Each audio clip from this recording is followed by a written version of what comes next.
हाँ जी शर्मा जी। हाँ जी शर्मा जी ਤੁਸੀਂ ਲਾਈਵ ਹੋ ਸਾਡੇ ਨਾਲ ਟੈਲੀਵਿਜ਼ਨ ਚੈਨਲ ਤੇ। ਤੁਸੀਂ ਮੈਨੂੰ ਇਹ ਦੱਸੋ ਕਿ ਤੁਸੀਂ ਜਿਹੜਾ ਸੰਘਰਸ਼ ਕਰ ਰਹੇ ਹੋ ਤੁਸੀਂ ਕੀ ਤੁਹਾਡਾ ਪਾਰਟ ਕੀ ਹੈ, ਤੁਹਾਡਾ ਤੁਸੀਂ ਕੌਣ ਹੋ, ਤੁਸੀਂ ਦੱਸੋ, ਲੋਕ ਸੁਣਨਾ ਚਾਹੁੰਦੇ ਤੁਹਾਨੂੰ। बेसिकली मैं पुनीत शर्मा मेरा नाम है जी, और मेरी कंपनी है कंस्ट्रक्शन कंपनी। ਅਸੀਂ ਸੈਂਟਰ ਗਵਰਨਮੈਂਟ ਆਰਗੇਨਾਈਜੇਸ਼ਨ ਚ ਰਜਿਸਟਰਡ ਕੰਟਰੈਕਟਰਸ ਹੈਗੇ ਆ ਤੇ ਅਸੀਂ ਮੈਂ ਕੰਟਰੈਕਟਰ ਐਸੋਸੀਏਸ਼ਨ ਨੂੰ ਰਿਪਰੈਜ਼ੈਂਟ ਕਰ ਰਹੇ ਹਾਂ ਤੁਹਾਡੇ ਚੈਨਲ ਦੇ ਰਾਹੀਂ ਜੀ। ਤੇ ਸਾਡਾ ਕੰਸਰਨ ਇਹ ਹੈ ਸਰ ਕਿ ਅਸੀਂ ਪਿਛਲੇ 4 ਮਹੀਨਿਆਂ ਤੋਂ ਲਗਾਤਾਰ ਕਾਰਪੋਰੇਸ਼ਨ ਦਾ ਥਾਣੇ ਬਣਾ ਰਹੇ ਹਾਂ, ਕੋਈ ਜੇਲਾਂ ਬਣਾ ਰਿਹਾ, ਕੋਈ ਮੇਰਾ ਭਰਾ ਕੋਈ ITI ਬਣਾ ਰਿਹਾ, ਤਾਂ ਇਸ ਤਰ੍ਹਾਂ ਅਸੀਂ ਬਹੁਤ ਸਾਰੇ ਕੰਮ ਕਰਦੇ ਰਹਿ ਰਹੇ ਹਾਂ। ਜਨਵਰੀ ਤੋਂ ਅਸੀਂ ਕੰਮ ਕਰਦੇ ਆ ਰਹੇ ਹਾਂ ਜੀ। ਤੇ ਫਰਵਰੀ ਦੇ ਵਿੱਚ ਸਾਡੇ MD ਸਾਹਿਬ ਹੋ ਗਏ ਸੀ ਰਿਟਾਇਰ, ਤੇ ਜਿਹੜੀਆਂ ਫਾਈਲਾਂ ਸੀ ਸਾਡੇ ਬਿੱਲਾਂ ਦੀਆਂ ਟੇਬਲਾਂ ਤੇ ਪਈਆਂ ਰਹਿ ਗਈਆਂ, ਕਿਉਂਕਿ ਬਹੁਤ ਸਾਰਾ ਫਾਈਲਾਂ ਦਾ ਢੇਰ ਸੀਗਾ। MD ਸਾਹਿਬ ਕੁਝ ਸਾਈਨ ਕਰ ਗਏ, ਕੁਝ ਪੈਂਡਿੰਗ ਛੱਡ ਗਏ। ਆਲਦੋ ਮੇਰੀ 1-2 ਫਾਈਲਾਂ ਸਾਈਨ ਹੋ ਗਈਆਂ, 1-2 ਪੈਂਡਿੰਗ ਰਹਿ ਗਈਆਂ। ਤਾਂ ਹੁਣ ਸਾਡਾ ਮੇਨਲੀ ਕੰਸਰਨ ਇਹ ਹੈਗਾ ਕਿ ਸਰ ਹੁਣ ਮਈ ਮਹੀਨਾ ਸ਼ੁਰੂ ਹੋ ਗਿਆ ਤੇ ਅਸੀਂ ਹਰ ਇੱਕ ਆਫੀਸਰ ਦੇ ਕੋਲ ਜਾ ਕੇ ਹੱਥ ਜੋੜ ਲਏ ਕਿ ਸਾਡੀਆਂ ਪੇਮੈਂਟਾਂ ਕਰ ਦਿੱਤੀਆਂ ਜਾਣ, ਸੋ ਦੈਟ ਅਸੀਂ ਜਿਹੜਾ ਪੇਮੈਂਟਾਂ ਅਸੀਂ ਦੂਸਰੇ ਲੋਕਾਂ ਦੇ ਦੇਣੀਆਂ, ਸਪਲਾਇਰਾਂ ਦੀਆਂ ਦੇਣੀਆਂ, ਆਪਣੀਆਂ ਲੇਬਰਾਂ ਦੀਆਂ ਦੇਣੀਆਂ, ਆਪਣੇ ਸਟਾਫ ਦੀਆਂ ਤਨਖਾਹਾਂ ਦੇਣੀਆਂ, ਕਿਉਂਕਿ ਸਾਰੇ ਬੰਦੇ ਸਾਡੇ ਮੂੰਹ ਵੱਲ ਦੇਖਦੇ ਆ ਤੇ ਸਾਡੇ ਕੋਲ ਕੋਈ ਆਨਸਰ ਨਹੀਂ ਹੈ ਕਿਸੇ ਨੂੰ ਵੀ ਸਹੀ ਦੇਣ ਵਾਸਤੇ, ਕਿਉਂਕਿ ਸਾਨੂੰ ਵੀ ਆਪਣੇ ਆਫੀਸਰ ਕੋਲੋਂ ਕੋਈ ਐਪਰੋਪਰੀਏਟ ਆਨਸਰ ਨਹੀਂ ਮਿਲ ਪਾ ਰਿਹਾ ਜੀ। ਤੇ ਇਸ ਕਰਕੇ ਅਸੀਂ ਇਹੀ ਹੋਪ 'ਚ ਬੈਠੇ ਹਾਂ ਕਿ ਅੱਜ ਸਵੇਰੇ ਅਪਾਇੰਟਮੈਂਟ ਹੋ ਜਾਏਗੀ ਅੱਜ, ਕਿਉਂਕਿ ਜਿਹੜੀ ਪੇਮੈਂਟ ਹੈ ਉਹ ਸਿਰਫ ਇੱਥੇ ਇੱਕੋ ਹੀ ਆਫੀਸਰ ਕੋਲੇ ਹੁੰਦੀ ਹੈ, ਉਹ ਹੈਗੀ MD ਸਾਹਿਬ। ਔਰ MD ਸਾਹਿਬ ਦੀ ਜਿਹੜੀ ਸੀਟ ਹੈ ਪਿਛਲੇ 28 ਫਰਵਰੀ 2022 ਤੋਂ ਹੁਣ ਤੱਕ ਖਾਲੀ ਪਈ ਹੈ ਸਰ। ਤੇ ਤੁਸੀਂ ਭਗਵੰਤ ਮਾਨ ਸਾਹਿਬ ਨੂੰ ਮਿਲਣ ਦੀ ਕਦੇ ਕੋਸ਼ਿਸ਼ ਕੀਤੀ ਹੈ ਕਦੇ?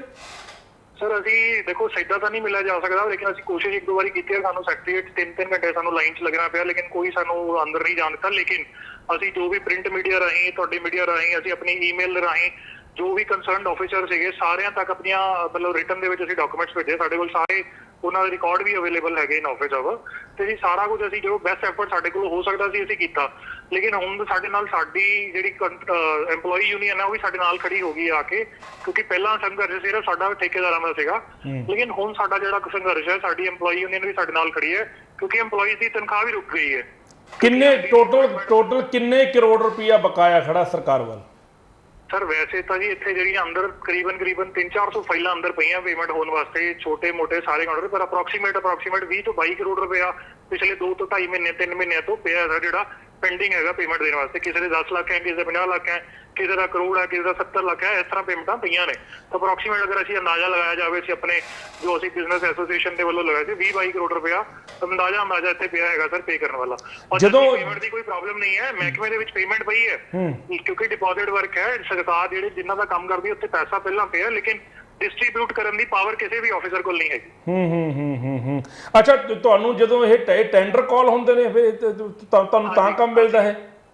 ਅਸੀਂ ਟੈਂਡਰ ਕਾਲ ਹੁੰਦਾ ਜੀ, ਅਸੀਂ ਸ਼ਾਰਟ ਲਿਸਟਡ ਹੁੰਦੇ, ਜਿਹੜਾ ਟੈਂਡਰ ਜਿਹੜਾ ਸਭ ਤੋਂ ਘੱਟ ਰੇਟਾਂ ਦੇ ਕੰਮ ਪਿਆ ਜਾਂਦਾ ਉਸ ਬੰਦੇ ਨੂੰ ਹੀ ਕੰਮ ਅਲਾਟ ਹੋਇਆ ਜਾਂਦਾ, ਔਰ ਅਸੀਂ ਉਹ ਸਾਰੇ ਕੰਟਰੈਕਟਰਾਂ ਦੇ ਕੰਮ ਅਸੀਂ ਹੁਣ ਜਿਵੇਂ 2 ਮਹੀਨੇ 3 ਮਹੀਨੇ ਤੋਂ ਅਸੀਂ ਕੰਮ ਨਹੀਂ ਕਰ ਪਾ ਰਹੇ ਸਰ, ਸਾਡੇ ਕੋਲ ਪੈਸੇ ਹੈ ਨਹੀਂ, ਔਰ ਪਿਛਲੇ 3 ਮਹੀਨੇ ਪਹਿਲਾਂ ਪੈਸੇ ਮਿਲ ਜਾਂਦੇ ਤਾਂ ਅਸੀਂ ਸੀਮੈਂਟ ਸਰੀਆ ਸਾਰਿਆਂ ਦੇ ਰੇਟ ਵੱਧ ਗਏ। ਸਾਨੂੰ ਕਿਸੇ ਨੇ ਸਪੋਰਟ ਨਹੀਂ ਕਰਨੀ, ਨਾ ਕਿਸੇ ਮਹਿਕਮੇ ਨੇ ਸਪੋਰਟ ਕਰਨੀ ਹੈ, ਨਾ ਸਰਕਾਰ ਨੇ ਸਪੋਰਟ ਕਰਨੀ ਹੈ, ਨਾ ਹੀ ਕੋਈ ਅਫਸਰ ਨੇ। ਉਹ ਕੰਮ ਡਿਲੇ ਕਰਨ ਦੀ ਉਲਟੀ ਪੈਨਲਟੀ ਸਾਨੂੰ ਹੋਰ ਪੈ ਸਕਦੀ ਹੈ।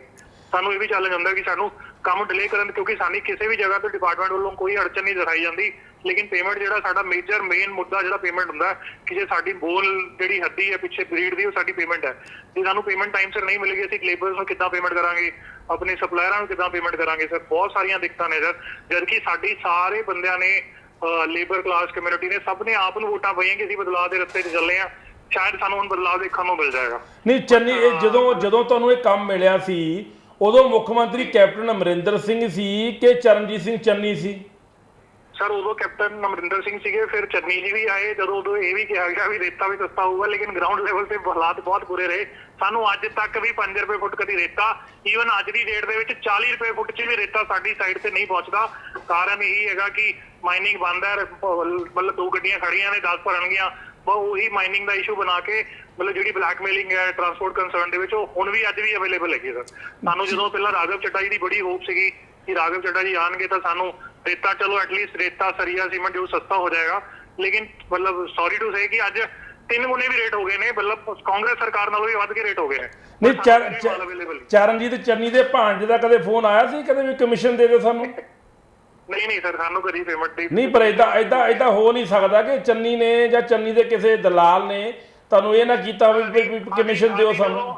ਅਸੀਂ ਜਦੋਂ ਸਪਲਾਇਰਾਂ ਨੂੰ ਆਪਣਿਆਂ ਨੂੰ ਫੋਨ ਕਰਦੇ ਸੀਗੇ ਕਿ ਸਾਨੂੰ 5 ਰੁਪਏ ਫੁੱਟ ਰੇਤੇ ਦਾ ਸਾਨੂੰ ਅਨਾਉਂਸਮੈਂਟ ਹੋ ਗਈ ਹੈ ਭਾਈ ਹੁਣ ਤਾਂ ਦੇ ਦਿਓ, ਤਾਂ ਸਾਨੂੰ ਇਹ ਜ਼ਰੂਰ ਸਾਡੇ ਸਪਲਾਇਰਾਂ ਵੱਲੋਂ ਹਦਾਇਤ ਦਿੱਤੀ ਜਾਂਦੀ ਸੀ ਕਿ ਤੁਸੀਂ ਚੰਨੀ ਸਾਹਿਬ ਦਾ ਨੰਬਰ ਲੈ ਲਓ, ਤੁਸੀਂ ਚੰਨੀ ਸਾਹਿਬ ਨੂੰ ਫੋਨ ਮਾਰ ਲਓ ਜੀ, ਅਸੀਂ ਉਹ ਡਾਇਰੈਕਟ ਚੰਨੀ ਸਾਹਿਬ ਹੀ ਦੇ ਸਕਦੇ, ਅਸੀਂ ਨਹੀਂ ਦੇ ਸਕਦੇ। ਸਾਡੇ ਨਾਲ ਆ ਉਹ ਤਾਂ ਚੰਨੀ ਦਾ ਭਾਣਜਾ ਤੇ ਚੰਨੀ ਤਾਂ ਮਿਲੇ ਹੋਏ ਸੀ ਨਾ ਦਲਾਲੀ ਕਰਨ ਵਾਸਤੇ, ਉਹ ਤਾਂ ਕਈ 100 ਕਰੋੜ ਰੁਪਇਆ ਕਮਾ ਕੇ ਤੁਹਾਨੂੰ ਸਸਤਾ ਰੇਟ ਤਾਂ ਕਿਵੇਂ ਦੇ ਦਿੰਦੇ ਹੋ?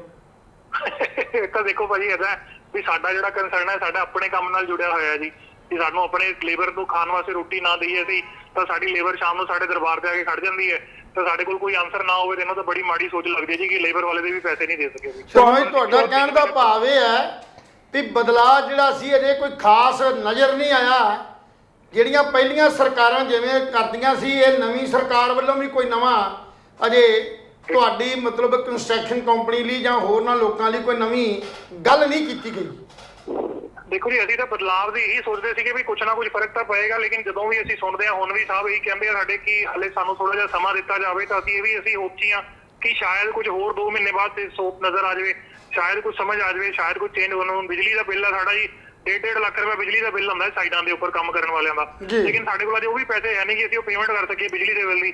ਹਾਂ ਲੇਕਿਨ ਜੇ ਅਸੀਂ ਪੇਮੈਂਟ ਨਹੀਂ ਹੋਈ, ਸਾਡੀ ਕਿਸੇ ਨੇ ਨਹੀਂ ਸੁਣਨੀ ਕਿ ਸਾਡੀ ਪੇਮੈਂਟ ਨਹੀਂ ਹੋਈ, ਸਾਡਾ ਕਨੈਕਸ਼ਨ ਸਾਨੂੰ ਇੰਨਾ ਪਤਾ ਹੈ ਵੀ ਵਿਦਿਨ 3 ਡੇਜ਼ ਕੱਟ ਦਿੱਤਾ ਜਾਵੇਗਾ।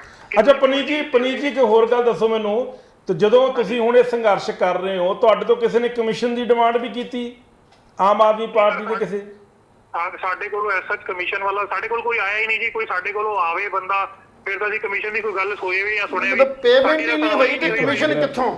ਨਹੀਂ ਕਈ ਵਾਰੀ ਆਇਆ ਜਦੋਂ ਪੇਮੈਂਟ ਪਾਸ ਹੋਏਗੀ ਪਹਿਲਾਂ ਤੇ ਪਾਸ ਆਰਡਰ ਤੇ ਲੱਗੇ, ਅਥਾਰਟੀ ਨੂੰ ਕੰਪੀਟੈਂਟ ਤੇ ਕਰਨ ਕਿਸੇ ਨੂੰ ਵੀ ਇਹ ਕੰਪੀਟੈਂਟ ਆ ਜਿਹੜੇ ਬਿੱਲ ਨੂੰ ਪਾਸ ਕਰਨ। ਅੱਛਾ ਚਲੋ ਛੱਡੋ, ਹੁਣ ਕੀ ਕਹਿੰਦੇ ਨੇ ਲਾਸਟ ਗੱਲ ਹੈ ਵੀ ਕੀ ਕਹਿੰਦੇ ਕੀ ਅੱਜ ਸਵੇਰੇ ਦੇ ਸੰਘਰਸ਼ ਤੋਂ ਬਾਅਦ ਇਹ ਸੁਣਨ ਚ ਚੀਫ ਸਾਹਿਬ ਉੱਤਰ ਕੇ ਸੀਟ ਤੋਂ ਥੱਲੇ ਜ਼ਰੂਰ ਆਏ ਸੀ ਕਿ ਤੁਸੀਂ ਮੇਰੀ ਗੱਲ ਹੋ ਗਈ ਹੈ ਵੀ ਥੋੜਾ ਜਿਹਾ ਅੱਜ ਮੈਂ ਟਾਈਮ ਨਹੀਂ ਕਮਿਟ ਕਰਦਾ, ਲੇਕਿਨ ਬਹੁਤ ਜਲਦੀ ਹੀ ਅੱਜ ਕੋਈ ਨਾ ਕੋਈ ਅਪਾਇੰਟਮੈਂਟ ਹੋ ਜਾਏਗੀ। ਲੇਕਿਨ ਇਹ ਸੁਣਦੇ ਹੋਏ ਨੇ ਸਾਨੂੰ ਵੀ 2 ਮਹੀਨੇ ਹੋ ਗਏ, ਕਿਉਂਕਿ ਅਸੀਂ ਪਹਿਲਾਂ ਵੀ ਚੀਫ ਸਾਹਿਬ ਕੋਲੇ ਪਰਸਨਲੀ ਮਿਲੇ ਆਏ ਸੀਗੇ, ਸਾਨੂੰ ਇਹੀ ਕਿਹਾ ਜਾਂਦਾ ਸੀ ਵੀ ਅੱਜ ਫਾਈਲ ਟੇਬਲ ਤੇ ਪਈ ਹੈ, ਬਸ ਮਾਨ ਸਾਹਿਬ ਸੀਟ ਤੇ ਨਹੀਂ ਹੈਗੇ, ਅੱਜ ਉਹ ਦਿੱਲੀ ਗਏ ਹੈ, ਅੱਜ ਉਹ ਫਲਾਣੀ ਜਗ੍ਹਾ ਗਏ, ਜੋ ਟਿੰਕੀ ਜਗ੍ਹਾ ਅੱਜ ਸਾਈਂ ਹੋ ਜਾਏਗੀ, ਸ਼ਾਮ ਨੂੰ ਹੋ ਜਾਏਗੀ, ਪਰ ਆ ਸੁਣਦੇ ਅੱਜ 2 ਮਹੀਨੇ ਹੋ ਗਏ। ਲੇਕਿਨ ਅਸੀਂ ਅੱਜ ਆਪਣੇ ਚੀਫ ਸਾਹਿਬ ਨੂੰ ਇਹ ਗੱਲ ਕਹਿਤੀ ਹੈਗੀ ਹੈ ਕਿ ਧਰਨਾ ਉਦੋਂ ਤੱਕ ਜਾਰੀ ਰਹੂਗਾ ਜੀ ਜਦੋਂ ਤੱਕ confirmed order at least in return ਨਹੀਂ ਆ ਜਾਣ, ਚਾਹੇ 2 ਦਿਨ ਆਉਣ ਚ ਲੱਗ ਜਾਣ, ਲੇਕਿਨ ਇੱਕ ਆਰਡਰ ਕੱਢਣ ਇੱਕ ਸਾਈਨ ਕਰਨ ਵਾਸਤੇ ਤਾਂ ਸ਼ਾਇਦ 2 ਦਿਨ ਜਾਂ 4 ਦਿਨ ਨਹੀਂ ਚਾਹੀਦੇ ਸਰ, ਅਗਰ ਆਰਡਰ ਪਈ ਹੈ, ਅਗਰ ਫਾਈਲ ਪਈ ਹੈ, ਕਿਉਂਕਿ ਅਸੀਂ ਰੋਜ਼ ਦੇਖਦੇ ਹਾਂ ਕਿ ਰੋਜ਼ 30 ਬੰਦੇ 40 ਬੰਦੇ 70 ਬੰਦੇ 150 ਬੰਦਿਆਂ ਦੀ ਲਿਸਟ ਆਉਂਦੀ ਹੈ, ਕੋਈ ਆਈਪੀਐਸ ਆਫੀਸਰ ਚੇਂਜ ਹੋ ਗਿਆ, ਕੋਈ ਆਈਏਐਸ ਚੇਂਜ ਹੋ ਗਿਆ, ਬਟ ਸਾਡੇ ਐਮਡੀ ਬਾਰੇ ਸ਼ਾਇਦ ਕਿਸੇ ਨੂੰ ਨਹੀਂ ਨੌਲੇਜ ਹੈਗਾ ਕਿ ਉੱਥੇ ਐਮਡੀ ਡੀਜੀਪੀ ਰੈਂਕ ਦਾ ਲੈਵਲ ਦਾ ਇਹ ਕੋਈ ਆਫੀਸਰ ਲਗਾਉਂਦੇ ਆ, ਕਿਆ ਉਹਨਾਂ ਦੀ ਨੌਲੇਜ ਨਹੀਂ ਹੈ ਕਿ ਇਹ ਵੀ ਆਫੀਸਰ ਸੀਟ ਖਾਲੀ ਪਈ ਹੈ ਕਿ ਇਹਨੂੰ ਤੁਸੀਂ ਕੰਮ ਪੁਲਿਸ ਹਾਊਸਿੰਗ ਦਾ ਕਰ ਰਹੇ ਹੋ? ਤੁਸੀਂ ਕਿਹੜੇ ਥਾਣੇ ਬਣਾਏ ਨੇ ਹੁਣ ਤੱਕ, ਕਿਹੜੇ ਥਾਣਿਆਂ ਦਾ ਕੰਮ ਕਰ ਰਹੇ ਹੋ? ਪੁਲਿਸ ਹਾਊਸਿੰਗ ਕਾਰਪੋਰੇਸ਼ਨ ਚ ਕਰਦੇ ਹੋ? ਉੱਥੇ ਕਰਦੇ ਅਸੀਂ 11 ਫੇਜ਼ ਥਾਣਾ ਬਣਾਇਆ ਜੀ ਮੋਹਾਲੀ ਦਾ, ਇੱਕ ਦੁਰਾਹੇ ਦਾ ਹੁਣ ਥਾਣਾ ਬਣਾ ਦਿੱਤਾ ਤੇ ਇਹ ਕੰਮ ਕਰ ਰਹੇ ਸਰ ਅਸੀਂ ਥਾਣੇ ਦਾ ਜੀ। ਅੱਛਾ ਪੁਲਿਸ ਹਾਊਸਿੰਗ ਕਾਰਪੋਰੇਸ਼ਨ ਦੇ ਤੁਸੀਂ ਕੰਮ ਕਰਾਏ ਨੇ? ਹੋ ਸਕਦਾ ਚੀਫ ਸਾਹਿਬ ਨੂੰ ਕੋਈ ਰਾਸ਼ਟਰਪਤੀ ਤੋਂ ਸਾਈਨ ਕਰਾਉਣੇ ਹੁਣ ਤੁਹਾਡੀ 20 ਕਰੋੜ ਦੀ ਨਾ ਜਾਰੀ ਕਰਨ ਵਾਸਤੇ। ਮੈਨੂੰ ਲੱਗ ਰਿਹਾ ਹੈ ਵੀ ਭਗਵੰਤ ਮਾਨ ਸਾਹਿਬ ਤਾਂ ਦਿੱਲੀ ਗਏ ਨੇ, ਹੋ ਸਕਦਾ ਰਾਸ਼ਟਰਪਤੀ ਦੀ ਵੇਟ ਕਰਦੇ ਹੋਣ ਉਹ। ਹਾਂਜੀ ਦੇਖੋ ਜੀ ਸਵਾਲ ਇਹ ਨਹੀਂ ਅਸੀਂ 3 ਮਹੀਨੇ ਤੋਂ ਇਹ ਇੰਤਜ਼ਾਰ 'ਚ ਬੈਠੇ ਹਾਂ, ਬੈਠੇ ਜੇ ਤੁਹਾਨੂੰ ਸੱਚ ਦੱਸੀਏ ਤਾਂ ਸ਼ਾਇਦ ਕਦੀ ਅਗਰ ਸਾਡੇ ਕੋਲ ਤੁਸੀਂ ਪੁੱਛੋ ਤਾਂ ਅਸੀਂ ਆਪਣੇ ਬੱਚਿਆਂ ਦੀਆਂ ਫੀਸਾਂ ਤੱਕ ਵੀ ਨਹੀਂ ਭਰ ਸਕੇ, ਕਿਉਂਕਿ ਅਸੀਂ ਆਪਣੀ ਲੇਬਰ ਨੂੰ ਪਹਿਲਾਂ ਪ੍ਰਾਇੋਰਟੀ ਦਿੱਤੀ ਹੈ, ਜਿਨ੍ਹਾਂ ਨੇ ਸਾਡੇ ਨਾਲ ਕੰਮ ਕਰਨਾ, ਅਸੀਂ ਉਹਨਾਂ ਦੇ ਖਰਚੇ ਨਹੀਂ ਬੰਦ ਹੋ ਦਿੱਤੇ। ਲੇਕਿਨ ਹੁਣ ਸਾਡੇ ਹੱਥ ਖੜੇ ਹੋ ਗਏ ਸਰ, ਅਸੀਂ ਆਪਣਾ ਸਕ੍ਰੈਪ ਸਰੀਆ ਵੇਚ ਕੇ ਵੀ ਅਸੀਂ ਪੈਸੇ ਦਿੱਤੇ ਆ ਲੇਬਰ ਤੋਂ। ਕਿੰਨੇ ਲੋਕੀ ਤੁਸੀਂ ਸੰਘਰਸ਼ ਤੇ ਬੈਠੇ ਹੋ ਹੁਣ? ਸਰ ਅਸੀਂ ਇੱਥੇ ਤਕਰੀਬਨ 250 ਬੰਦੇ ਬੈਠੇ ਆ ਜੀ ਸੰਘਰਸ਼ ਤੇ। ਇਹ ਪੂਰੇ ਪੰਜਾਬ ਦੇ ਨੇ ਸਰ, ਜਿਹੜੇ ਕਾਰਪੋਰੇਸ਼ਨ ਮਹਿਕਮਾ ਹੈ ਨਾ ਪੁਲਿਸ ਹਾਊਸਿੰਗ ਕਾਰਪੋਰੇਸ਼ਨ ਦਾ EMPLOYE ਜਿਹੜਾ ਯੂਨੀਅਨ ਹੈਗਾ, 250 ਤੋਂ 300 ਬੰਦਿਆਂ ਦੀ EMPLOYE ਦੀ ਸਟਰੈਂਥ ਹੈਗੀ ਹੈ ਸਰ ਅੰਦਰ। ਇਹ ਸਿਰਫ ਕਾਰਪੋਰੇਸ਼ਨ ਦੇ ਜੇਲ੍ਹਾਂ ਦਾ ਮਤਲਬ ਗਵਰਨਮੈਂਟ ਦੀਆਂ ਸਿਰਫ ਪੰਜਾਬ ਗਵਰਨਮੈਂਟ ਦੀਆਂ ਜੇਲ੍ਹਾਂ ਦਾ ਥਾਣਿਆਂ ਦਾ ਕੰਮ ਕਰ ਰਿਹਾ ਸਰ ਜੀ। ਚਲੋ ਪਨੀਤ ਜੀ ਬਹੁਤ ਸ਼ੁਕਰੀਆ, ਤੁਹਾਡੀ ਆਵਾਜ਼ ਸਰਕਾਰ ਤੱਕ ਅਸੀਂ ਵੀ ਪੂਰੀ ਕੋਸ਼ਿਸ਼ ਕਰਾਂਗੇ ਕਿ ਆਵਾਜ਼ ਤੁਹਾਡੀ ਪਹੁੰਚੇ। ਬੜੀ ਮਿਹਰਬਾਨੀ ਸਰ, ਜਲਦੀ ਕੋਸ਼ਿਸ਼ ਕਰੋ ਵੀ ਸਾਡੀ ਸਰਕਾਰ ਅੱਗੇ ਬੇਨਤੀ ਹੱਥ ਜੋੜ ਗਈ, ਜਿੰਨੀ ਜਲਦੀ ਹੋ ਜਾਵੇ ਸਰ ਕੋਈ ਅਪਾਇੰਟਮੈਂਟ ਕਰ ਦਿਓ ਤਾਂ ਬੜੀ ਕਿਰਪਾ ਹੋਵੇਗੀ ਜੀ। ਸ਼ੁਕਰੀਆ ਸਰ, ਸ਼ੁਕਰੀਆ ਸਾਡੇ ਨਾਲ ਗੱਲ ਕਰਨ ਦਾ, ਧੰਨਵਾਦ। ਗਿੱਲ ਸਾਹਿਬ ਗੱਲ ਇਹ ਹੈ ਲੈਲ ਸਾਹਿਬ ਪਹਿਲਾਂ ਮੈਂ ਜਿਹੜੀ ਗੱਲ ਕਰ ਰਿਹਾ, ਇੱਕ ਮਿੰਟ ਗੱਲ ਸੁਣ ਲਓ। ਕਣਕ ਲਈ ਤੁਹਾਨੂੰ ਪਤਾ ਕੀ ਨਿਕਲਦਾ, ਮੈਂ ਹੁਣ ਛੋਟਾ ਮੂੰਹ ਵੱਡੀ ਗੱਲ ਹੋ ਜਾਂਦੀ ਹੈ, ਹਰ ਬੰਦਾ ਨਾ ਇਹ ਕਹਿੰਦਾ ਵੀ ਯਾਰ ਮੈਂ ਕੀ ਕਰ ਬੈਠਾ, ਵੀ ਸਿੰਗਲ ਵਿੰਡੋ ਸਿਸਟਮ ਜਿਹੜਾ ਸੀ, ਸਿੰਗਲ ਵਿੰਡੋ ਸਿਸਟਮ ਹੁਣ ਕਈ ਵਿੰਡੋਆਂ ਦੇ ਵਿੱਚ ਤਬਦੀਲ ਹੋ ਗਿਆ। ਜਦੋਂ ਕਿ ਭਗਵੰਤ ਮਾਨ ਸਾਹਿਬ ਨੇ ਗੱਲ ਕਹੀ ਸੀ ਵੀ ਫਾਈਲ ਲੈ ਕੇ ਆਓ, ਕੰਮ ਕਰਾਉਂਦੇ ਕਰਾਉਂਦੇ ਭੰਗੜੇ ਪਾਉਂਦੇ ਜਾਓ। ਸਿੰਗਲ ਵਿੰਡੋ ਦੀ ਜਿਹੜੀ ਡੈਫੀਨੇਸ਼ਨ ਸੀ ਨਾ ਉਹ ਕੁਝ ਹੋਰ ਕੁਲਵੰਤ ਹੈ, ਗਿੱਲ ਉਹ ਜੀ, ਕੁਝ ਹੋਰ ਹੈ। ਜਿਸ ਵੇਲੇ ਇਹ ਪਾਲਿਸੀ ਆਈ ਸੀ ਨਾ, ਇਹ ਪਾਲਿਸੀ ਅਕਾਲੀ ਦਲ ਦੇ ਵੇਲੇ ਆਈ ਸੀ ਤੇ ਉਸ ਵੇਲੇ ਇਹ ਅੰਦਾਜ਼ਾ ਲਾਤਾ ਗਿਆ ਸੀਗਾ ਵੀ ਹੁਣ ਕੰਮ ਜਿਹੜਾ ਸੁਖਾਲਾ ਹੋ ਜਾਏਗਾ। ਪਰ ਹੋਇਆ ਕੀ, ਸਿੰਗਲ ਵਿੰਡੋ ਨਾਲ ਲੋਕਾਂ ਦੇ ਜੇਬ ਚੋਂ ਪੈਸੇ ਜਾਣੇ ਸ਼ੁਰੂ ਹੋ ਗਏ। 50 ਰੁਪਏ ਦੀ ਫਾਈਲ ਦਾ ਉਸ ਵੇਲੇ ਰੇਟ ਹੁੰਦਾ ਸੀ, ਠੀਕ ਆ ਜੀ। ਔਰ ਉਹਦੇ ਨਾਲ ਨਾਲ ਬੜੀਆਂ ਹੋਰ ਜਿਹੜੀਆਂ ਉਹ ਕੰਪਲੀਕੇਸ਼ਨਸ ਆਉਂਦੀਆਂ ਸੀ।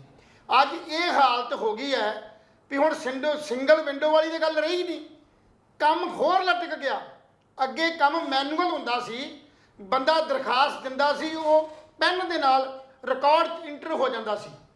ਹੁਣ ਕੀ ਆ, ਨੈਟ ਤੇ ਚੜਾਓ ਔਰ ਨਾਲ ਹਾਰਡ ਕਾਪੀ ਜਿਹੜੀ ਆ ਉਹ ਵੀ ਲਾਓ, ਡਬਲ ਕੰਮ ਹੋ ਗਿਆ। ਨੈਟ ਕਈ ਵਾਰਾਂ ਚੱਲਦਾ ਨਹੀਂ, ਬੰਦਾ ਲਾਈਨ 'ਚ ਖੜਾ ਘੰਟਾ ਲੱਗ ਜਾਂਦਾ। ਉਹ ਤੋਂ ਪਹਿਲਾਂ ਜਿਹੜਾ ਕੰਮ ਸੀ ਰਜਿਸਟਰ ਵਾਲਾ, ਹੱਥਾਂ ਨਾਲ ਮੈਨ ਪਾਵਰ ਨਾਲ ਲਿਖਿਆ ਕੰਮ ਜਿਹੜਾ ਸੀ, ਜਿਹੜਾ ਡਿਜੀਟਲ ਨਹੀਂ ਸੀ ਹੁੰਦਾ, ਉਹ ਸਕਸੈਸ ਸੀ। ਪਰ ਲੋਕਾਂ ਨੇ ਇਹ ਆਸ ਲਾਈ ਵੀ ਇਹ ਡਿਜੀਟਲ ਯੁੱਗ ਹੋ ਗਿਆ, ਹੁਣ ਡਿਜੀਟਲ ਯੁੱਗ ਦੇ ਨਾਲ ਕੰਮ ਸੁਖਾਲਾ ਹੋ ਜਾਏਗਾ। ਸੁਖਾਲਾ ਨਹੀਂ ਹੋਇਆ, ਸਗੋਂ ਉਹਦੇ 'ਚ ਉਲਝਣਾ ਪੈਦਾ ਹੋ ਗਈਆਂ। ਅੱਜ ਸਾਰੇ ਇਕੱਲੇ ਇਹ ਨਹੀਂ, ਹਾਊਸਿੰਗ ਕਾਰਪੋਰੇਸ਼ਨ ਜਿਹੜਾ ਪੁਲਿਸ ਹਾਊਸਿੰਗ ਕਾਰਪੋਰੇਸ਼ਨ ਦੇ ਜਿਹੜੇ ਕੰਸਟਰਕਸ਼ਨ ਵਰਕ ਨੇ ਉਹਨਾਂ ਦੇ ਬਿੱਲ ਪੈਂਡਿੰਗ ਹੈ। ਸਗੋਂ ਬਿੱਲ ਤਾਂ ਬਿਜਲੀ ਬੋਰਡ ਦੇ ਜਿਹੜੇ ਵਰਕ ਜਿਨ੍ਹਾਂ ਨੇ ਕੰਸਟਰਕਸ਼ਨ ਕਰਵਾਈ ਹੈ, ਅੱਜ ਉਹ ਵੀ ਜਿਹੜੇ ਠੇਕੇਦਾਰ ਨੇ ਉਹ ਬਿੱਲਾਂ ਤੋਂ ਤਰਸ ਰਹੇ ਨੇ। ਹਰ ਥਾਂ ਦੇ ਉੱਤੇ ਜਿਹੜੀ ਹੈ ਉਹਦੀਆਂ ਪੇਮੈਂਟਾਂ ਪੈਂਡਿੰਗ ਪਈਆਂ ਨੇ। ਮੇਰੇ ਕਹਿਣ ਦਾ ਭਾਵ ਹੈ ਵੀ ਸਰਕਾਰਾਂ ਜਿਹੜੀਆਂ ਨੇ ਉਹ ਸਾਰੇ ਪੈਸੇ ਦੇ ਇੱਧਰ ਲਾ ਰਹੀਆਂ ਨੇ ਇਸ਼ਤਿਹਾਰਾਂ ਤੇ, ਆਪਣੀ ਮਸ਼ਹੂਰੀ ਕਰਨ ਵਾਸਤੇ। ਕੋਈ ਟੈਲੀਵਿਜ਼ਨਾਂ ਦੇ ਰਾਹੀਂ, ਕੁਝ ਅਖਬਾਰਾਂ ਦੇ ਰਾਹੀਂ, ਕੁਝ ਪ੍ਰਚਾਰ ਦੇ ਬੋਰਡਾਂ ਦੇ ਰਾਹੀਂ। ਜਿਹੜਾ ਸਰਕਾਰੀ ਖਜ਼ਾਨਾ ਹੈ ਉਹ ਤੇ ਇਸ ਪਾਸੇ ਜਾ ਰਿਹਾ ਤੇ ਕੰਸਟਰਕਸ਼ਨ ਦੇ ਜਿਹੜੇ ਵਰਕ ਨੇ ਉਹ ਪੈਂਡਿੰਗ ਪਏ ਨੇ। ਸੋ ਇਸ ਕਰਕੇ ਇਹ ਸਿਸਟਮ 'ਚ ਸੁਧਾਰ ਅਜੇ ਨਹੀਂ ਆਇਆ। ਅਜੇ ਤਾਂ ਸਿਰਫ ਟ੍ਰਾਂਸਫਰਾਂ ਹੋ ਰਹੀਆਂ ਨੇ, ਬਦਲੀਆਂ ਹੋ ਰਹੀਆਂ ਨੇ, ਆਸੇ-ਪਾਸੇ ਬੰਦੇ ਲਾਏ ਜਾ ਰਹੇ ਨੇ, ਪ੍ਰਬੰਧ 'ਚ ਕੋਈ ਤੱਕ ਹੋਇਆ ਨਹੀਂ। ਇਸ ਕਰਕੇ ਮੈਂ ਤੁਹਾਡੀ ਫਿਰ ਗੱਲ ਤੁਹਾਨੂੰ ਉੱਥੇ ਕਮਲ ਵਾਲੀ ਗੱਲ ਤੇ ਜਿਦਾਉਣਾ ਵੀ ਸਿਸਟਮ ਦਾ ਪਤਾ ਨਹੀਂ ਵੀ ਮਾਡਲ ਕਿਹੜਾ, ਕੰਮ ਕਿਵੇਂ ਚਲਾਇਆ ਜਾਏਗਾ। ਸਾਡੇ ਜਿਹੜੇ 92 MLA ਚੁਣੇ ਗਏ ਨੇ, ਜਿਨ੍ਹਾਂ ਨੂੰ ਇੱਕ ਆਸ ਸੀ ਵੀ ਮੈਨੂੰ ਚੇਅਰਮੈਨਿੰਗ ਮਿਲੂਗੀ, ਮੈਨੂੰ ਕਿਸੇ ਟਰਸਟ ਦਾ ਚੇਅਰਮੈਨ ਲਾਤਾ ਜਾਊਗਾ, ਕਿਸੇ ਬੋਰਡ ਦਾ ਲਾਤਾ ਜਾਊਗਾ, ਜਾਂ ਕਿਤੇ ਮੰਤਰੀ ਬਣਾ ਦਿੱਤਾ ਜਾਊਗਾ। ਉਹ ਗੇੜੇ ਤੇ ਕਿਹੜਾ ਚੰਡੀਗੜ੍ਹ ਸੀ, ਅੱਜ ਚੰਡੀਗੜ੍ਹ ਨੂੰ ਉਹ ਨਹੀਂ ਆ ਰਹੇ, ਨਿਰਾਸ਼ ਹੋ ਕੇ ਬਹਿ ਗਏ। ਉਹਨਾਂ ਨੂੰ ਆਸ ਟੁੱਟ ਗਈ ਵੀ ਸਾਨੂੰ ਹੁਣ ਕਿਤੇ ਨਹੀਂ ਲਾਇਆ ਜਾਏਗਾ। ਸੋ ਇਹ ਸਾਰਾ ਜਿਹੜਾ ਸਿਸਟਮ ਹੈ ਇਹ ਚਲਾਇਆ ਕਿਵੇਂ ਜਾ ਰਿਹਾ, ਕਿੱਥੋਂ ਚੱਲ ਰਿਹਾ, ਇਹ ਬੜਾ ਇੱਕ ਮਤਲਬ ਗੰਭੀਰ ਜਿਹੜਾ ਉਹ ਵਿਸ਼ਾ। ਸੋ ਇਸ ਨੂੰ ਟਰੇਸ ਕਰਨਾ, ਲੱਭਣਾ ਅਜੇ ਸਮੇਂ ਦੀ ਅੱਗੇ ਜਿਹੜਾ ਉਹ ਪਤਾ ਲੱਗੇਗਾ ਵੀ ਅੱਗੇ ਹੁੰਦਾ ਕੀ ਹੈ। ਪਰ ਜੋ ਹਾਲਾਤ ਅੱਜ ਪੈਦਾ ਹੋ ਰਹੇ ਨੇ, ਇਹਨਾਂ ਹਾਲਾਤਾਂ 'ਚੋਂ ਬਹੁਤ ਕੁਝ ਇਹੋ ਜਿਹਾ ਵਾਪਰ ਰਿਹਾ ਜਿਹੜਾ ਪਹਿਲੀਆਂ ਸਰਕਾਰਾਂ ਦੇ ਨਾਲ ਮਿਲਦਾ ਜੁਲਦਾ। ਸੋ ਚੰਗਾ ਹੁੰਦਾ ਜੀ ਇਹਦੇ 'ਚੋਂ ਵੱਖਰਾਪਣ ਜਿਹੜਾ ਸਾਡੇ 'ਚ ਆਉਂਦਾ, ਨਵੀਂ ਗੱਲ ਆਉਂਦੀ। ਐਲਾਨ ਘੱਟ ਹੁੰਦੇ ਪਰ ਕੰਮ ਜ਼ਿਆਦਾ ਹੁੰਦਾ। ਸਾਡੇ ਲਾਗੇ ਇੱਕ ਪ੍ਰਾਈਵੇਟ ਯੂਨੀਵਰਸਿਟੀ ਆ, ਸੀਜੂ ਚੰਡੀਗੜ੍ਹ ਯੂਨੀਵਰਸਿਟੀ, ਇੱਕ ਛੋਟਾ ਜਿਹਾ ਅਦਾਰਾ ਹੁੰਦਾ ਸੀ। ਪੰਜਾਬ ਸਰਕਾਰ ਦੇ ਬਹੁਤ ਵੱਡਾ ਡਿਪਾਰਟਮੈਂਟ ਹੈ, ਬਹੁਤ ਵੱਡਾ, ਜਿੰਨੀਆਂ ਮਰਜ਼ੀ ਵਧੀਆ ਯੂਨੀਵਰਸਿਟੀਆਂ ਬਣਾ ਸਕਦੇ ਸੀ, ਵਧੀਆ ਕਾਲਜ ਬਣਾ ਸਕਦੇ ਸੀ। ਪਰ ਆਪਾਂ ਇੱਕ ਸਰਕਾਰੀ ਹੋਣ ਦੇ ਬਾਵਜੂਦ ਆਪਣੀਆਂ ਯੂਨੀਵਰਸਿਟੀਆਂ, ਆਪਣੇ ਸਕੂਲ ਨਹੀਂ ਚੰਗੇ ਬਣਾ ਸਕੇ। ਪਰ ਇੱਕ ਛੋਟਾ ਜਿਹੇ ਬੰਦੇ ਨੇ ਅੱਜ ਬਹੁਤ ਵੱਡੀ ਯੂਨੀਵਰਸਿਟੀ ਜਿਹੜੀ ਹੈ ਜਾਂ ਹੋਰ ਜਿਹੜੇ ਅਦਾਰੇ ਬਣਾਤੇ। ਕਿੱਥੋਂ ਬਣਾਤੇ, ਕਿੱਥੋਂ ਪੈਸੇ ਆਏ, ਕਿਵੇਂ ਆਏ? ਇਹ ਸਿਰਫ ਸਾਡੇ ਰਾਜਨੀਤਿਕ ਲੋਕਾਂ ਦਾ ਹੀ ਜਿਹੜਾ ਸਿਹਰਾ ਉਹਨਾਂ ਨੂੰ ਜਾਂਦਾ।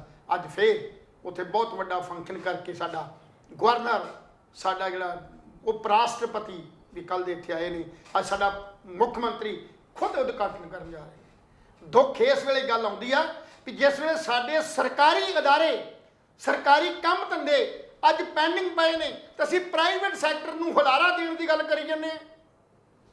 ਜੇ ਪ੍ਰਾਈਵੇਟ ਸੈਕਟਰ ਨੂੰ ਹੁਲਾਰਾ ਹੀ ਦੇਣਾ ਸੀ, ਜੇ ਇੰਡਸਟਰੀ ਦੀ ਗੱਲ ਕਰਦੇ ਹੋ, ਸਾਡੇ ਮੋਹਾਲੀ ਦੇ ਅੰਦਰ ਏਡੀਆਂ ਵੱਡੀਆਂ ਇੰਡਸਟਰੀ ਸੀਗੀਆਂ ਜਿੱਥੇ ਹਜ਼ਾਰਾਂ ਹੀ ਕਰਮਚਾਰੀ ਕੰਮ ਕਰਦੇ ਸੀ, ਉਹਨਾਂ ਨੂੰ ਤਾਂ ਡੋਬਤਾ ਸੀ। JCT ਡੋਬਤੀ, ਉਹਦੀ ਜ਼ਮੀਨ ਵੇਚਤੀ ਧੋਖਾਧੜੀ ਕਰਕੇ। ਫਿਲਿਪ, ਸਵਰਾਜ, ਇਹ ਸਾਰੀਆਂ ਜਿਹੜੀਆਂ ਕੰਪਨੀਆਂ ਸੀ, ਵੱਡੀਆਂ ਕੰਪਨੀਆਂ ਸੀ, ਜਿਨ੍ਹਾਂ ਨੂੰ ਤੁਸੀਂ ਤੁਹਾਡੀਆਂ ਸਕੀਮਾਂ ਤੇ ਤੁਹਾਡੇ ਸਿਸਟਮ ਨੇ ਉਜਾੜ ਕੇ ਰੱਖਤਾ ਔਰ ਲੋਕ ਬੇਕਾਰ ਕਰਤੇ। ਪਨਵੈਰ ਬਹੁਤ ਵੱਡੀ ਕੰਪਨੀ ਸੀ, ਜਿਹਦੇ ਕਰਮਚਾਰੀ ਰਕਸ਼ਾ ਚਲਾਉਂਦੇ ਨਜ਼ਰ ਆਉਂਦੇ ਨੇ, ਆਟੋ ਚਲਾ ਰਹੇ ਨੇ, ਇੰਜੀਨੀਅਰ। ਇਹ ਕਿਹਦੀ ਬਦੌਲਤ ਹੈ? ਸਰਕਾਰ ਦੀ ਬਦੌਲਤ ਹੈ। ਸੋ ਲੋਕਾਂ ਨੇ ਬਹੁਤ ਵੱਡੇ ਆਸ ਰੱਖ ਜੀ, ਕੇ ਲਹਿਲ ਤੇ ਸਾਹਿਬ, ਚੁਣਿਆ ਹੈ। ਸ਼ੁਕਰੀਆ। ਸੋ ਚੰਗਾ ਹੋਵੇ ਜੇ ਪੰਜਾਬ ਦੀ ਸਰਕਾਰ ਐਲਾਨਾਂ ਵੱਲ ਘੱਟ, ਜੀ। ਦਿੱਲੀ ਵੱਲ ਘੱਟ, ਆਪਣੀ ਇਸ ਜ਼ਮੀਨ ਸਰਜ਼ਮੀਨ ਦੇ ਉੱਤੇ ਆਪਣੇ ਵਿਧਾਇਕਾਂ ਨੂੰ ਨਾਲ ਲੈ ਕੇ, ਵਿਧਾਇਕਾਂ ਦੀ ਸਲਾਹ ਲੈ ਕੇ, ਬੁੱਧੀਜੀਵੀਆਂ ਦੀ ਸਲਾਹ ਲੈ ਕੇ, ਅਰਥ ਵਿਗਿਆਨੀਆਂ ਦੀ ਸਲਾਹ ਲੈ ਕੇ, ਵਿਰੋਧੀਆਂ ਦੀ ਸਲਾਹ ਲੈ ਕੇ। ਵਿਰੋਧੀ ਮਾੜੇ ਨਹੀਂ, ਜੇ ਅੱਜ ਵਿਰੋਧੀ ਵਿਰੋਧ ਕਰ ਰਹੇ ਨੇ ਤੇ ਉਹ ਆਪਣੇ ਗਲਮੇ ਪਹਿਲਾਂ ਸੋਚ ਵੇਖਿਆ ਉਹਨਾਂ ਨੇ ਵੀ ਸਾਥੋਂ ਆ ਕੁਝ ਨਹੀਂ ਹੋਇਆ, ਗਲਤੀਆਂ ਹੋਈਆਂ, ਪਰ ਉਹਨਾਂ ਗਲਤੀਆਂ ਨੂੰ ਸੁਧਾਰਿਆ ਵੀ ਜਾ ਸਕਦਾ ਹੈ। ਜਦ ਸੁਖਪਾਲ ਖਹਿਰੇ ਵਰਗੇ ਜਾਂ ਕੁਝ ਹੋਰ ਚੰਦ ਵਧੀਆ ਆਗੂ ਇੱਕ ਚੰਗੀ ਸਲਾਹ ਦਿੰਦੇ ਨੇ, ਕੋਈ ਮਾੜੀ ਨਹੀਂ ਦਿੰਦੇ। ਹਾਂ, ਵਿਰੋਧੀ ਹੈ ਕਿਉਂਕਿ ਉਹਨਾਂ ਕੋਲ ਰਾਜ ਸੱਤਾ ਰਹੀ ਹੈ, ਉਹਨਾਂ ਕੱਖ ਨਹੀਂ ਕੀਤਾ, ਕੁਝ ਨਹੀਂ ਕੀਤਾ, ਅੱਜ ਪਛਤਾਵੇ 'ਚ ਨੇ। ਇਸ ਪਛਤਾਵੇ 'ਚ ਨੇ ਵੀ ਲੋਕ ਜਿਹੜੇ ਨੇ ਆਪਣੀ ਸੱਥ 'ਚ ਫੈਸਲਾ ਕਰ ਸਕਦੇ ਨੇ। ਸੋ ਇਹ ਲੋਕ ਸੱਥ ਦਾ ਫੈਸਲਾ ਹੈ ਜਿਹੜਾ ਆਮ ਆਦਮੀ ਪਾਰਟੀ ਨੂੰ ਉਹਨਾਂ ਦੇ ਹੱਕ 'ਚ ਗਿਆ। ਸੋ ਚੰਗਾ ਹੋਵੇ ਜੇ ਆਮ ਆਦਮੀ ਪਾਰਟੀ ਪਿਛਲੀਆਂ ਤਜਰਬਿਆਂ ਤੋਂ ਸਿੱਖਦੀ ਹੋਈ, ਜੀ ਜੀ, ਉਹਨਾਂ ਦੇ ਤਜਰਬਿਆਂ ਤੋਂ ਸਿੱਖਦੀ ਹੋਈ ਚੰਗੇ ਕਾਰਜ ਕਰਨ ਵੱਲ ਵਧੇਗੀ ਤੇ ਲਾਜ਼ਮੀ ਗੱਲ ਆ ਪੰਜਾਬ ਦੇ ਅੰਦਰ ਪੰਜਾਬ ਦੇ ਲੋਕ ਜਿਹੜੇ ਉਹ ਕਹਿਣਗੇ ਵੀ ਵਾਕਈ ਜੇ ਆਮ ਆਦਮੀ ਨੇ। ਪਰ ਜਿੱਥੋਂ ਤੱਕ ਹੁਣ ਨਜ਼ਰ ਆ ਰਿਹਾ, ਜਿੱਥੇ ਸਾਡੀ ਤਰਕ ਦੀ ਗੱਲ ਕਰਦੇ ਹਾਂ, ਅਸੀਂ ਵਿਚਾਰਾਂ ਦੀ ਗੱਲ ਕਰਦੇ ਹਾਂ, ਸੋਚ ਦੀ ਗੱਲ ਕਰਦੇ ਹਾਂ, ਅਸੀਂ ਤਵੇ ਨਹੀਂ ਲਾਉਂਦੇ, ਅਸੀਂ ਕੋਈ ਵਿਰੋਧੀ ਨਹੀਂ ਗੱਲ ਇਦਾਂ ਦੀ ਨਹੀਂ ਕਰਦੇ ਜਿਹਦੇ ਨਾਲ ਕੋਈ ਸਰਕਾਰ ਨੂੰ ਟੌਂ ਚਲਾਉਂਦੇ ਹੋਈਏ।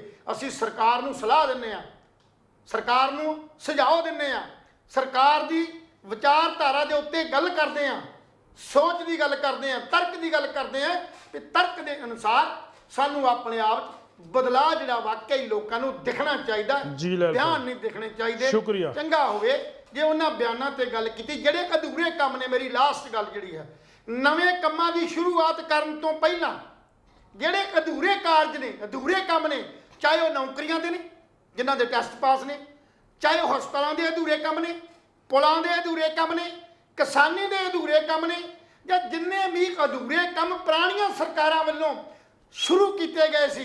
ਅੱਜ ਇੱਕ ਸਵਾਲ ਉੱਠਿਆ, ਇੱਕ ਛੋਟੀ ਜਿਹੀ ਗੱਲ, ਲੰਘਦਿਆਂ ਲਗਾਉਂਦਿਆਂ ਕਿਸੇ ਨੇ ਸਵਾਲ ਕੀਤਾ ਵੀ ਸੜਕ ਜਿਹੜੀ ਬਣਨ ਲੱਗ ਗਈ, ਤਾਂ ਮੇਰਾ ਜਵਾਬ ਇਹ ਸੀ ਵੀ ਇਹ ਸੜਕ ਦਾ ਤਖਮੀਨਾ ਜਿਹੜਾ ਐਸਟੀਮੇਟ ਜਿਹੜਾ ਹੋ ਸਕਦਾ 2 ਸਾਲ ਪਹਿਲਾਂ ਇਹਨੂੰ ਬਣਾਇਆ ਗਿਆ ਹੋਵੇ ਔਰ ਸਾਲ ਪਹਿਲਾਂ ਪਾਸ ਹੋਇਆ ਹੋਵੇ, ਪਾਸ ਹੋਣ ਤੋਂ ਬਾਅਦ ਵਰਕ ਆਰਡਰ ਕੱਟਿਆ ਗਿਆ ਹੋਵੇ, ਕੱਟਣ ਤੋਂ ਬਾਅਦ ਫੰਡ ਨਾ ਹੋਣ ਦੇ ਕਾਰਨ ਇਹ ਕੰਮ ਨਾ ਹੋਇਆ ਹੋਵੇ। ਅੱਜ ਉਹੀ ਕੰਮ ਪਹਿਲਾਂ ਤਖਮੀਨੇ ਪਾਸ ਹੋਏ ਦਾ ਕੰਮ, ਬਿੱਲ ਜਿਹੜਾ ਮਤਲਬ ਐਸਸੀਓ ਕੱਟੇ ਜਾਣ ਤੋਂ ਬਾਅਦ, ਮਤਲਬ ਵਰਕ ਆਰਡਰ ਹੋਣ ਤੋਂ ਬਾਅਦ ਕੰਮ ਜਿਹੜਾ ਹੁਣ ਸ਼ੁਰੂ ਕੀਤਾ ਗਿਆ। ਜੀ ਜੀ ਜੀ, ਪਰ ਇਹਦਾ ਕ੍ਰੈਡਿਟ ਨਵੀਂ ਸਰਕਾਰ ਨੂੰ ਮਿਲੇਗਾ। ਸੋ ਮੇਰਾ ਕਹਿਣ ਦਾ ਭਾਵ ਹੈ ਵੀ ਜਿਹੜੇ ਅਧੂਰੇ ਕੰਮ ਨੇ, ਜੋ ਕੁਝ ਪ੍ਰੋਜੈਕਟ ਪਾਸ ਹੋ ਚੁੱਕੇ ਨੇ, ਜਿਨ੍ਹਾਂ ਤੇ ਕੰਮ ਅਧੂਰੇ ਨੇ, ਉਹਨਾਂ ਕੰਮਾਂ ਨੂੰ ਪਹਿਲ ਦੇ ਆਧਾਰ ਤੇ ਜੇ ਅਸੀਂ ਕਰ ਲੈਂਦੇ ਆ ਤਾਂ ਉਹ ਸਾਰਥਕ ਰਹਿਣਗੇ। ਨਵੇਂ ਕੰਮਾਂ ਦੀ ਜਿਹੜੀ ਆ ਉਹ ਤਜਵੀਜ਼ ਬਣਾਈ ਜਾਵੇ, ਤਜਵੀਜ਼ ਦੇ ਅਨੁਸਾਰ, ਸਲਾਹ ਦੇ ਅਨੁਸਾਰ ਸਾਡਾ ਜਿਹੜਾ ਖਜ਼ਾਨਾ ਹੈ, ਜਿਹੜੀ ਸਾਡੀ ਫਾਈਨਾਂਸ ਡਿਪਾਰਟਮੈਂਟ ਹੈ, ਉਹਦੀ ਸਲਾਹ ਦੇ ਅਨੁਸਾਰ ਵੀ ਸਾਡੇ ਕੋਲ ਕਿੰਨਾ ਫੰਡ ਹੈ, ਕਿਵੇਂ ਕਰ ਸਕਦੇ ਹਾਂ, ਬਜਾਏ ਕਿ ਅਸੀਂ ਲੋਨ ਲਈਏ, ਬਜਾਏ ਕਿ ਕਰਜ਼ਾ ਲੈ ਕੇ ਕਰੀਏ। ਆਪਣੇ ਸਾਡੇ ਸੋਰਸਸ ਨੇ। ਮੈਂ ਇੱਕ ਗੱਲ ਛੋਟੀ ਜੀ ਕੱਲ ਨੂੰ ਫੇਰ ਕਰੂੰਗਾ ਵੀ ਸਾਡੇ ਜਿਹੜੇ ਸੋਰਸਸ ਸਾਡੀ ਸਰਕਾਰ ਨੇ ਕਿਵੇਂ ਬੰਦ ਕੀਤੇ, ਕਿਵੇਂ ਸਾਡੇ ਟੈਕਸ ਜਿਹੜੇ ਨੇ ਘਟਾਏ, ਕਿੱਥੇ ਬੰਦ ਕੀਤੇ, ਕਿਹੜੇ ਚਾਹੀਦੇ ਸੀ, ਕਿਹੜੇ ਨਹੀਂ ਸੀ ਚਾਹੀਦੇ।